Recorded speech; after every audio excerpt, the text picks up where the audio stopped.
السلام عليكم ورحمة الله وبركاته. ازيكم يا حلوين؟ عاملين ايه؟ يا رب تكونوا بخير. معاكم ايمان عبد الله وقناة متعة الطبخ. يلا هنعمل مع بعض النهاردة دقة التوم. البرطمان ده ما ينفعش التلاجة بتاعتك تخلى منه ابدا، هنحتاجه في اكلات كتير. بس قبل ما نبدأ يلا اعملي لايك وسبسكرايب لو لسه مش مشتركة معايا، وفعلي الجرس علشان يوصلك كل جديد اول باول. يلا نبدأ في الوصفة بتاعتنا. معايا هنا ربع كيلو من الشطة، اخضر واحمر، فلفلتين خضر، نص فنجان من الخل، نص فنجان من الليمون، التوابل بتاعتنا معلقتين كبار من الملح، معلقة كبيرة من الكمون، معلقة كبيرة من الكزبرة الناشفة، ومعلقة صغيرة من الفلفل الأسود، ومعايا هنا راس توم كبيرة.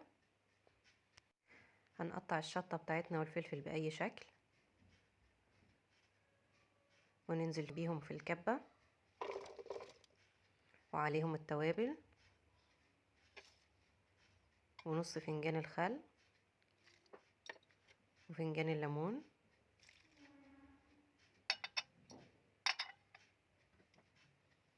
ونضربهم بقى في الكبة.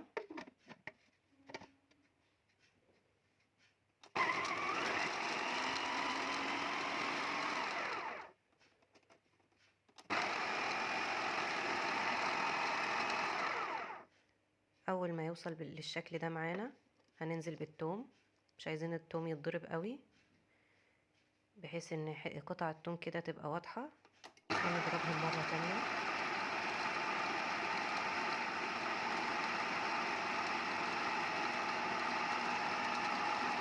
خلاص كده الدقة بتاعتنا جاهزة،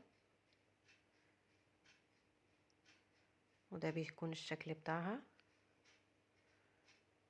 اللون بتاعها طالع خطير، الاخضر والاحمر بيعمل شكل جميل قوي للدقة.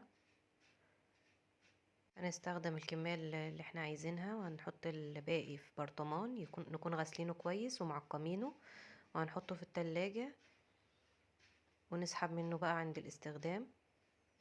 يلا جهزوه بقى علشان هنحضر مع بعض بيه اكلات جاية كتير.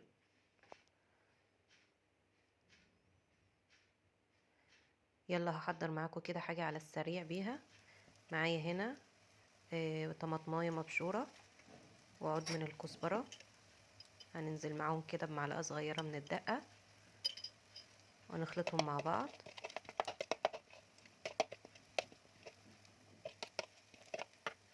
معايا هنا طماطم متقطعة شرايح كده، هنزل بيها على الوش كده بالخلطة بتاعتنا. دي الطماطم المخللة تبقى جميلة قوي جنب الاكلات، زي مثلا الكرنبيت، حاجات لو عاملة بقى تحابيش كده على السريع، مثلا بدنجان مقلي، حاجات من دي بتطلع معاها خطيرة. بس كده، ده كان الفيديو بتاعنا النهاردة. ما تنسيش لايك وسبسكرايب لو لسه مش مشتركة معانا، وفعلي الجرس علشان يوصلك كل جديد مننا اول باول، وسيبي كومنت حلو كده علشان اتشجع واستمر معاكم. بحبكم.